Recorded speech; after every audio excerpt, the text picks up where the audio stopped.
এবার আসুন তাহলে দেখি কিভাবে রিফ্লেক্ট টুল কাজ করে। এখানে আমরা রোটেট টুলের নিচে দেখতে পাচ্ছি রিফ্লেক্ট টুল। আমরা যদি কোনো অবজেক্ট ক্রিয়েট করি, বিশেষ করে পেন টুল দিয়ে বা অন্য কোনো শেপ অবজেক্ট যেমন রেক্টেঙ্গুলার, ইলিপস, যে কোনো ধরনের অবজেক্ট অথবা যে কোনো ধরনের আর্টওয়ার্ককে আমরা যদি রিফ্লেক্ট করতে চাই ভার্টিক্যালি এবং হরিজন্টালি, তাহলে আমরা এই রিফ্লেক্ট টুল ব্যবহার করতে পারি। যেমন অনেক সময় আমরা সেম একই জিনিস রিফ্লেক্ট করতে চাই। যেমন আমি এখান থেকে ক্লিক করে একটি অবজেক্ট ক্রিয়েট করলাম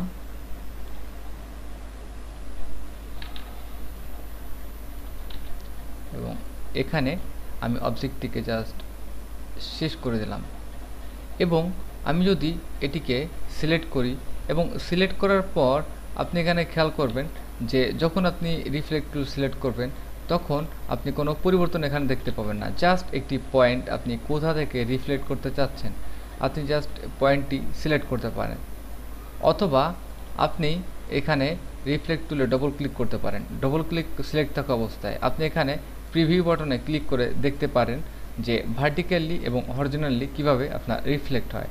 তো আমাদের পয়েন্ট অনুপাতে যেহেতু রিফ্লেক্ট হবে, সেহেতু আমাদের এই পয়েন্টটি কোথা থেকে আমি রিফ্লেক্ট করতে চাই আমি জাস্ট একটি পয়েন্টকে এখানে জাস্ট চিনাই দিব এবং ডবল ক্লিক করব এবং হরিজন্টালি এবং ভার্টিক্যালি এখানে প্রিভিউর মাধ্যমে দেখতে পাবো। তো এখানে আপনি আপনার পয়েন্টকে পরিবর্তন করতে হলে অবশ্যই আগেই সিলেক্ট করে নিতে হবে, কারণ আপনার ডিফল্ট পয়েন্টটি কোথায় থাকবে, আপনার ডিফল্ট পয়েন্টটি যেখানে দিবেন তারপরেই কিন্তু আপনার রিফ্লেক্ট হবে। তো সবসময় আরেকটি জিনিস বেটার, সেটি হচ্ছে আপনি যখন এটিকে রিফ্লেক্ট করবেন তখন রিফ্লেক্ট টুল সিলেক্ট থাকা অবস্থায় অল্টার ক্লিক করে আপনি কোনো একটি এরিয়া ডাইরেক্ট পয়েন্টটিকে অ্যাক্টিভ করতে পারেন এবং প্রিভিউ দেখতে পারেন ভার্টিক্যালি এবং হরিজন্টালি। যদি প্রিভিউ দেখার পর ওকে প্রেস করেন তাহলে এটি জাস্ট হরিজন্টালি আপনার রিফ্লেক্ট হবে। আর যদি অল্টার চেপে আবারও এখানে ক্লিক করেন, ক্লিক করার পর একটি কপি করেন, তাহলে দেখতে পাচ্ছেন যে এটি জাস্ট ভার্টিক্যালি একটি কপি তৈরি হবে।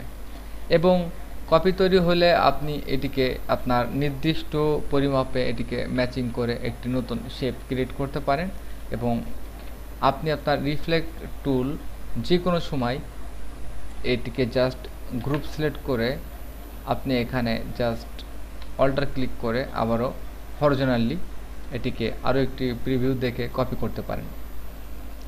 খুব সহজে একটি শেপ ক্রিয়েট করতে পারেন আপনি রিফ্লেক্ট টুলের মাধ্যমে। এবং রিফ্লেক্ট টুল আপনি এখানে যে অপশনগুলো রয়েছে, অ্যাঙ্গেল, কত ডিগ্রি অ্যাঙ্গেলে রিফ্লেক্ট করতে চান। যেমন অনেক সময় হয় আমাদের অবজেক্টকে অ্যাঙ্গেল করার দরকার হয়, একই সাথে রিফ্লেক্ট করার দরকার হয়, তখন কিন্তু আমরা এই রিফ্লেক্ট টুলকে ব্যবহার করতে পারি। আপনি এখানে জাস্ট ডবল ক্লিক করলে আপনি এখান থেকে ম্যানুয়ালি রোটেশনও করতে পারেন, আবার আপনি একই সাথে ভার্টিক্যালি এবং হরিজন্টালি এটিকে রিফ্লেক্ট করতে পারেন। রিফ্লেক্ট টুলের কাজ হচ্ছে একটিকে জাস্ট অপর সাইডে ডুপ্লিকেট করা অথবা মুভ করা। সহজে আমরা বুঝতে পারি যদি আমরা এখানে একটি টাইপ করি এবং টাইপ মনে করুন এখানে জাস্ট আমরা বি টাইপ করি, এটিকে জাস্ট একটু বড় করুন, বড় করার পর অবজেক্ট এক্সপ্যান্ড, জাস্ট আমি এটিকে এক্সপ্যান্ড করলাম। এরপর আমি এখান থেকে অল্টার চেপে রিফ্লেক্ট টুলের মাধ্যমে আমি এটিকে জাস্ট ভার্টিক্যালি একটি কপি করব এবং কপি।